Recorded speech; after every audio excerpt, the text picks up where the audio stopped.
What's up, everybody? Welcome back to another episode of Riff Revival, episode 27. So recently, Erra had a single that came out called Echo Sonata. It's pretty sick. It's probably my favorite Erra song that's been released since I left the band, because it has a sort of like, I don't know, old school vibe, sort of the Augment Impulse era.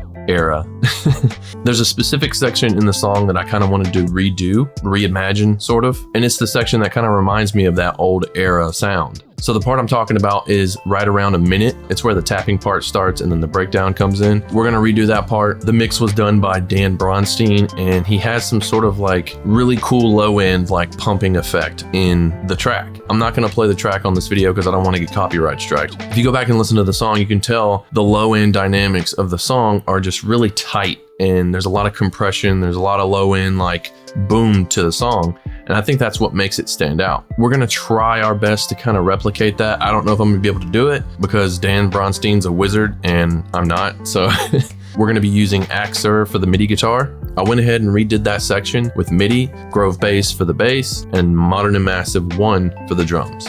I'm gonna show you guys real quick what I have so far, and then we're gonna go through the mix, and then we can talk about what we can do to maybe enhance it. So this video is gonna be more of like a mix revival rather than a riff revival. So we're gonna dive into this mix and check it out. All right, guys, so here we are in the session. So you'll notice that I updated my theme for Reaper into the ReaperTips theme. It's completely free. If you guys want to download that, I'll leave you a link in the description. So first, I'm going to show you what I have with the master, and then we're going to go through the mix and I'll show you what I did.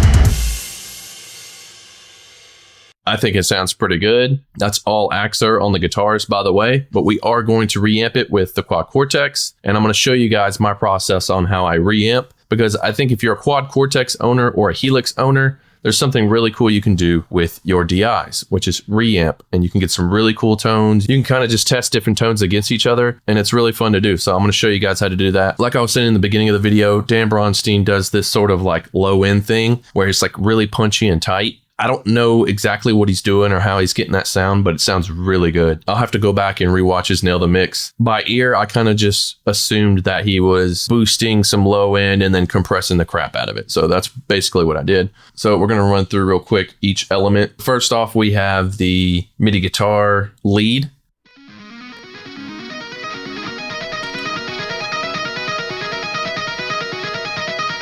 Pretty sick. And all I'm using for that, Axure for guitars, obviously, and then I'm using the Fortin Nameless suite for the tone, and then I'm using GGD Studio Cabs.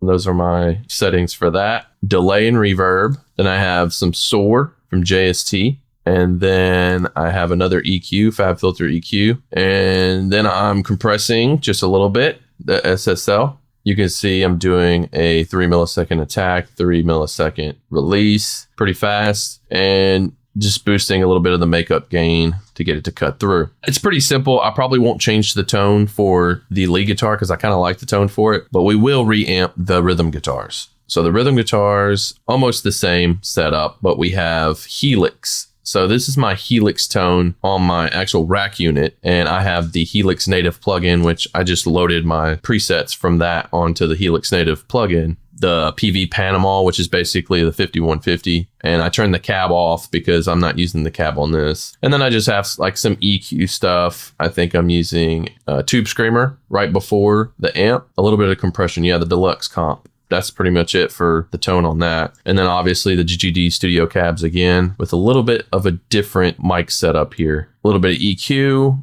a little bit of Soothe to get rid of that digital sort of high-end hiss. And then some SSL comp again, doing a longer attack and slower release for this one. Some C6 multiband compression just for the low end. And then there's that weird high end thing I've talked about in my other videos that just wouldn't go away. So I had to get rid of that. But I'll solo that out and show you guys what that sounds like.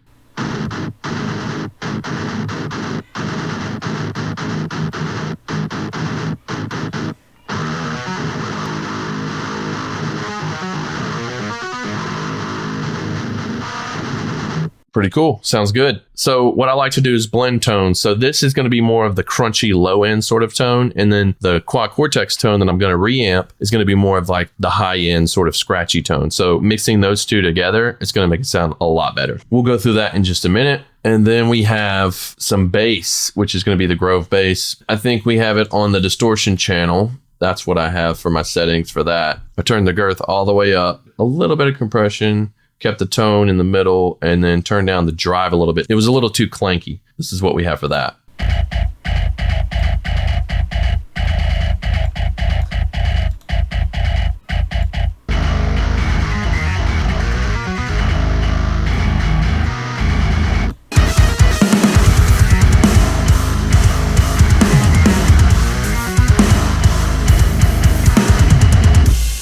I think it sounds pretty good for the bass. All right, so now we have drums, and we're using Modern and Massive. So I got it sounding pretty close to that sort of Dan Bronstein sound, sort of, not really. Like I said, Dan's doing something specific, something really cool with the low end, very compressed and punchy, but still sounds good. And obviously you can't just over compress your parallel bus or anything like that. There's something specific he's doing to get that sound. But I kind of sort of got in the realm of like his tones, I guess, because I noticed originally my drums were tuned a little bit higher. So I had to down tune my snare and do a couple of special tricks to get my drums to sound sort of similar to his. I'm assuming I just down tuned the kit negative 0.33, which seemed to work.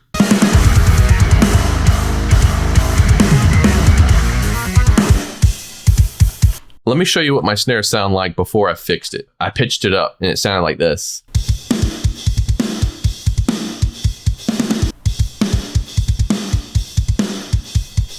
Sounds a lot better. I don't even know why I had my snare pitched up to begin with. And that's all I changed there. Also for the EQ, this is my EQ on the snare. So there's two moves that I made that I changed to sort of get that Dan Bronstein boomy snare. Because if you notice his snare in the Erra mix, you'll notice that the snare and the kick are like equal volume. Like they sound just as punchy and they complement each other. And I noticed that the snare had a lot of low end to it. So I found a frequency 242 that I boosted by 5 dB, which is crazy, but I mean, it worked. I did a high shelf around 4K at 2.5 dB, and that just kind of helped it poke out a little bit. I'll disengage those. Okay, so this is without it.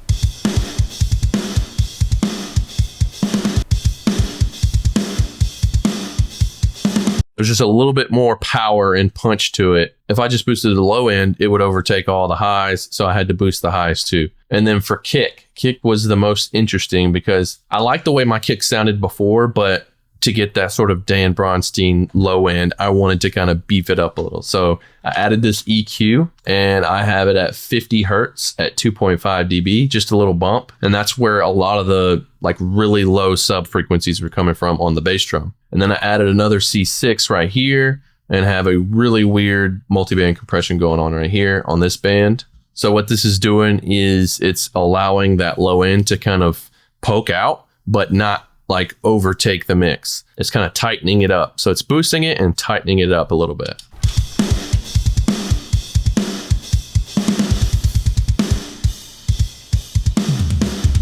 It's barely noticeable, but it is doing something there. So I have some weird settings going on for that, but this is what worked. I added another compression right after that, just some basic reamp. Did a 1.5 millisecond attack, 3 millisecond release. Threshold is at negative 20, right as the level meets right there. And then we only have about negative 2.2, 2.5 gain reduction right here.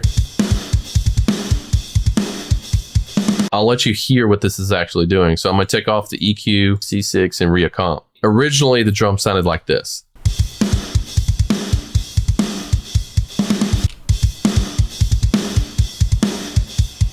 Just adds a little bit more boominess to the kick. I'll solo out the kick and see if we can tell a difference. So this is without.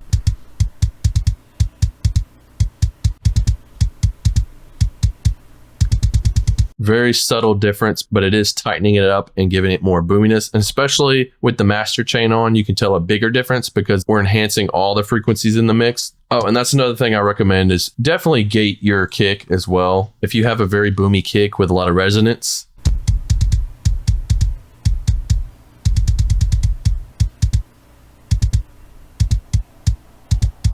to get that tight kick sound, put a gate on it. And you'll have to mess around with the hold and release times because you definitely don't want it to be too much, you know, where it sounds like a blip, and you don't want it to be too less where you get too much tail end. You'll just have to dial that into taste. I got a pretty decent setting here where it still sounds natural like a kick. And then for the bottom snare mic, I did another instance of ReaPitch, and then I went down -3 semitones. Sounds kind of goofy by itself, but it works. Also, another cool little tip, I don't know if I've shared this with you guys, but if you want a sort of gritty sound to your bottom snare mic, I recommend putting some sort of saturator on it. I'm using Pixelator by JST to kind of give it a little bit of grit, because the bottom snare mic is supposed to sound nasty and gritty anyways. So it just kind of brings a little sizzle to that bottom snare mic. Let's listen to it with a top snare.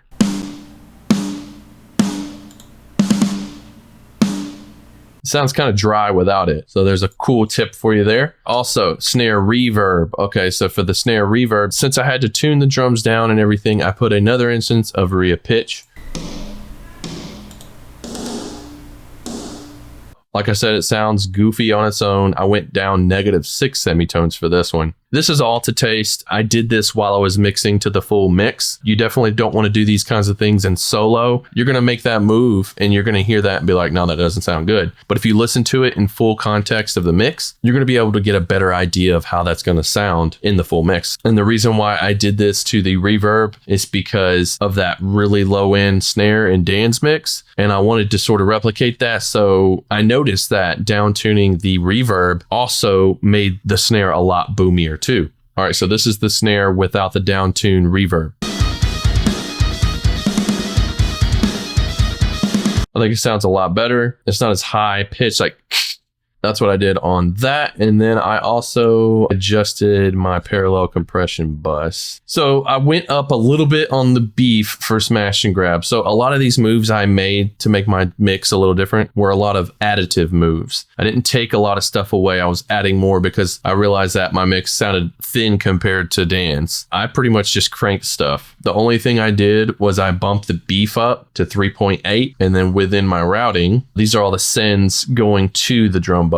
I bumped up the actual snare track to 1.5 dB just to kind of let it come out in the mix a little more. And that's pretty much it. Those are the only drum moves I made to make them a little more catered towards that Dan Bronstein sound. Again, I wish I could figure out like what exactly he's doing for that pumpy low end. I wish I knew. If anybody knows, leave me a comment. Let me know what tricks you're doing to sort of get that pumpy low end sound. I really like that. I'm still very much learning in mixing, and that's what I love about mixing. You're always learning. But yeah, so right now, what I want to do is I kind of want to make this part, this section, into a sort of old style Erra. So a lot of you guys have listened to Erra for years and you enjoy that old Augment impulse sound. So what we're going to do with this track is we're going to put in some harps and some synths and kind of Augment impulse it up a little bit to see what this section would have sounded like if it was written in the old Erra days. Let's give it a shot. We're going to reamp the guitars, do that, and see what we come up with. All right, so we're going to take this lead line from the beginning of the song, make it into like a harp, and do some synths and stuff like that. Trying to make it sound a little more interesting. Kind of like a throwback to the old Augment impulse era of Erra. Let's do that. All right, so let's mosey on down to the piano tracks. All right, let's go down on this one, see what it sounds like.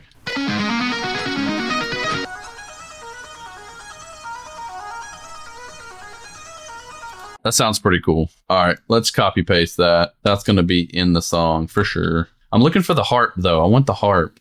Let's try magic harp.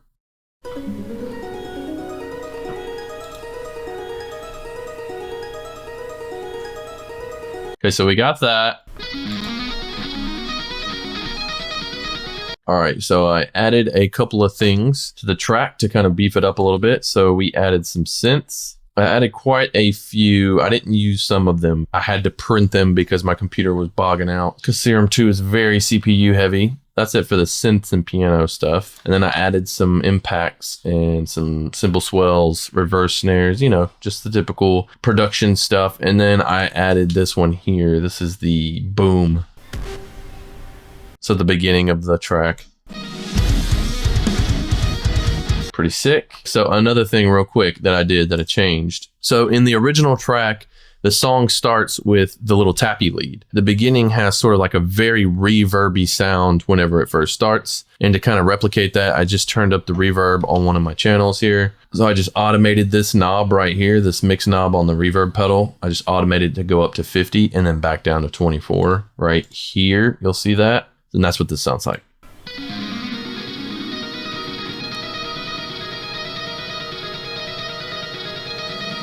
Just a little bit of automation to kind of help it out a little bit, you know, make it sound a little bit like the original. And then I did some automation up here. Right here is the volume. So I made it go to -16 and then back up to 0 right when the song starts. And then I have a high pass and low pass filter that I kind of just do a little bit with right here, just raising it up to 400 Hertz and then lowering this one down to 2400. But yeah, that's the only automation I did for the intro of the song. So by the way, guys, I found the tabs for this song online. I don't know if they're 100% accurate. They sound like it. And one thing about the tabs is they only included the PDF file. So I was having to read the PDF file to transcribe it into Midi. And I went ahead and did that for you guys, just the tapping part. So if you do want the Guitar Pro file and a PDF of the tapping part for this, I'll leave you a link in the description for that as well. But for the breakdown pattern thing, I kind of just took the real song, which I have up here. I'm not going to play it because I don't want a copyright strike. I pretty much just mapped the drums from the real song. And then I took the kick from the Midi and I put it on the bass and also on the guitars to kind of follow that rhythm of the guitar parts. And that's how I was able to tab out the rhythm guitar. But for this part, I had to look at the tabs.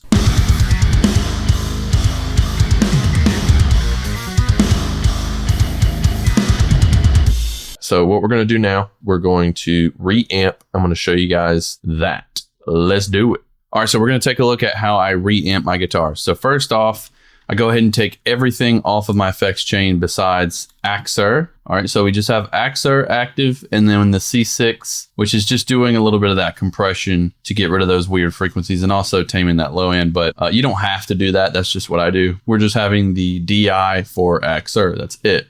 Guitar 1, I already have my settings and we're good to go. So you're going to send this signal to another track, which I have it sent to QC Reamp 1. And everything's zeroed out, centered. Just make sure you have your signal sent to a different track or bus. And then what I'm going to do is scroll down here to QC Reamp 1 right here. Now, if we go into the routing from here on this track, I want it to go output 5. It's going to go out of my audio interface, output 5, into the input of my Quad Cortex. I'm going to show you all this routing physically in just a second, but it goes out of the Quad Cortex and back into the interface for the reamp. So now if we solo this, we play some audio, we should be able to hear the guitars coming through.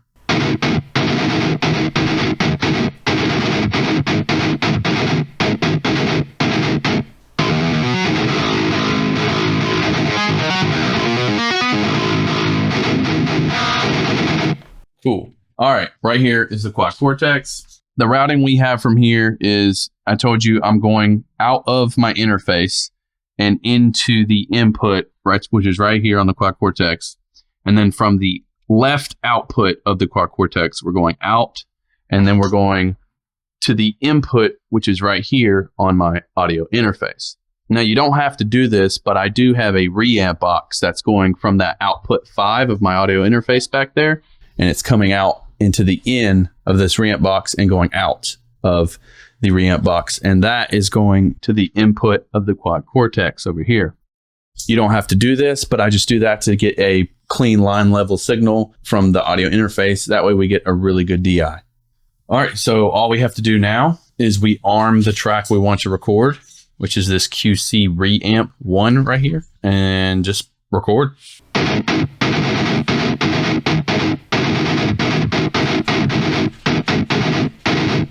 So when you're done with that one, you want to mute your output so you don't hear the output again. And now we can hear it.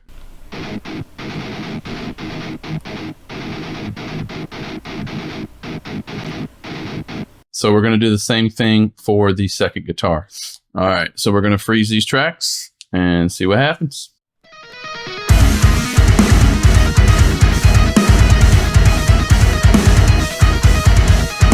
Solid. All right, now let's check out the song with the master.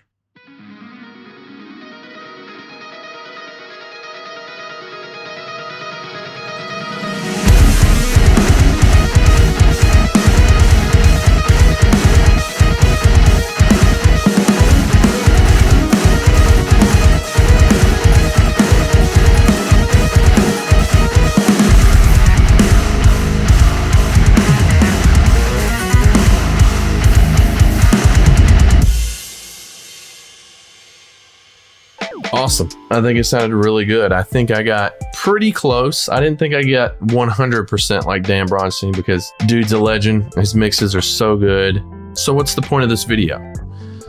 It's not just to do a cover of Echo Sonata by Erra. It's more so to show you guys that you can get really good results with reamping. You can get really good results with Axure. That was strictly Axure. All I did was I just reamped it. So I quad tracked the guitars. 2 of them are Helix and 2 of them are Quad Cortex. And I just blended the tones and it sounds like real guitar. And with some clever programming, layers, and effects, you can get something to sound pretty huge. And also it's to show you guys to use reference mixes. It's really good to use reference mixes because reference mixes are going to help you get better at mixing. If there's a new trick or something new that I want to learn, I'll just pop in a reference mix and I'll try to copy it. And that's exactly what I did with Dan's mix. I just put it in my session and I realized, okay, he's using a lot of compression. His drums are tuned lower. And then some of the subtle little production stuff that he did, like with the reverb on the intro of the guitar. I mean, there's different things you can learn by just using a reference mix. And I think going forward, I'm going to have a better mix template now because I did this. Now, I still don't know how to do that cool little pumping sort of low-end trick that Dan does,